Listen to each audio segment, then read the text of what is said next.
လူတစ်ယောက်ကသူ့ဇနီးဖြစ်သူကိုအားကစားကား sports car တစ်စီးလက်ဆောင်ပေးခဲ့တယ်ဒါပေမဲ့ခေတ်တစ်ခဏအတွင်းမှာပဲဇနီးဖြစ်သူကအဲ့ဒီကားကိုသူမရဲ့ရည်စားအသစ်စီပေးလိုက်လေရဲ့အဲ့ဒီညမှာပဲအဲ့ဒီကောင်လေးဟာအားကစားကားကိုမောင်းလာရင်းရှေ့ကစီတင်7ကားတစ်စီးရဲ့နောက်ပိုင်းကိုဝင်တိုက်မိသွားတယ်ထူးဆန်းတာကအဲ့ဒီစီတင်ကားထဲမှာသူကားလက်ဆောင်ပေးခဲ့တဲ့အမျိုးသားကြီးထိုင်နေမှန်းသူလုံးဝမသိခဲ့ဘူးကောင်လေးဘက်မှာလူအင်အားပုံများနေတာကြောင့်သူကပဲအမှားလုပ်ထားပြီးတော့အမျိုးသားကြီးကိုတောင်းပန်ခိုင်းတဲ့အပြင်ကားပျက်စီးမှုအတွက်လျော်ကြေးပါတောင်းဆိုခဲ့တယ်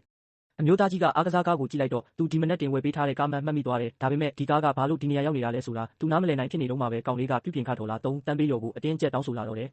အစကတော့အမျိုးသားကြီးကသူ့ဇနီးကတငယ်ချင်းတစ်ယောက်ကိုခိတ္တငါပေးလိုက်တာလို့ပဲထင်နေခဲ့တာဒါပေမဲ့ကောင်လေးကဒါငါရေးစားပေးထားတဲ့ကားလို့ပြောလိုက်တဲ့အခါမှာတော့သူ့ဇနီးဖောက်ပြန်နေပြီဆိုတာသူသဘောပေါက်သွားခဲ့တယ်ကောင်လေးကထပ်ပြီးချင်းချောက်သေးတယ်သူ့ရေးစားဟာဒီမျိုးမှာအချမ်းသာဆုံးပုဂ္ဂိုလ်ဖြစ်ကြောင်းလျော်ကြေးမပေးရင်နာမည်ပြတ်အောင်လုပ်ဖြစ်မယ်ဆိုပြီးတော့ပေါ့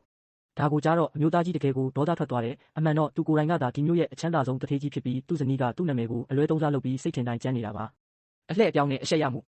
ထိုစဉ်မှာပဲကောင်လေးကသဘောထားကြီးဟန်ဆောင်ပြီးဒေါ်လာ2တန်းပဲပေးတော့လို့ရှော့ပြောလိုက်တဲ့အခါအမျိုးသားကြီးကဒေါသကြီးနဲ့သူ့ကိုထိုးကျိတ်လိုက်တော့တယ်နှစ်ဖက်စလုံးရံပွဲဖြစ်တော့မဲ့အချိန်မှာပဲရင်ထင်းရဲတွေရောက်လာခဲ့တယ်ကားပေါ်က dash cam မှတ်တမ်းတွေကိုစစ်ဆေးပြီးနောက်ရင်ထင်းရဲတွေကကောင်လေးဘက်ကလုံးဝမအောင်ဆုံးဖြတ်ပေးလိုက်တယ်အမျိုးသားကြီးရဲ့လက်ထောက်ကကောင်လေးကိုရော်ကြီးပြန်ပေးဖို့တောင်းဆိုတဲ့အခါကောင်လေးကသူ့ရည်စားအမျိုးသားကြီးရဲ့ဇနီးစီဖုန်းဆက်အကူအညီတောင်းတယ်သူမကလည်းအားကစားကားမှာဒေါ်လာ3တန်းဖို့အာမခံထားတယ်လို့ပြောလိုက်တော့ကောင်လေးကပြန်ပြီးလူပါဝါလာတယ်ဒါပေမဲ့အာမခံကုမ္ပဏီကလူတွေရောက်လာတဲ့အခါမှာတော့အားလုံးစွန့်သွားကြတယ်ဘာလို့လဲဆိုတော့အမျိုးသားကြီးစီးတဲ့စီတင်ကားဟာတာမန်ကားမဟုတ်ပဲအဆင့်မြင့်ဆုံး limited edition model ဖြစ်နေလို့ပါအာမခံသမားတွေကကောင်လေးကိုအမျိုးသားကြီးနဲ့ကိုယ့်ဘာသာညှိနှိုင်းပါလို့လက်ဆောင်လိုက်ကြတယ်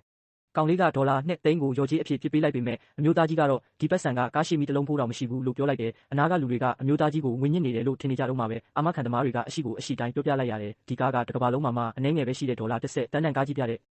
ကောင်လေးခမလုံးဝကိုကြောင်သွားပြီးသူ့ရည်စားစီထက်မှတ်အကူအညီတောင်းရပြန်တယ်သူမကကတ်နဲ့ပဲအရင်ပေးထားလိုက်သူမချက်ချင်းလာခဲ့မယ်လို့ပြောတယ်ကောင်လေးကရော်ကြီးပေးပြီးတဲ့နောက်မှာတော့အမျိုးသားကြီးကထပ်ပြောတယ်ဒါကကားတစ်စီးစာပဲရှိသေးတယ်နောက်ထပ်ကားတစ်စီးအတွက်လည်းမင်းလျော်ရအောင်မယ်တဲ့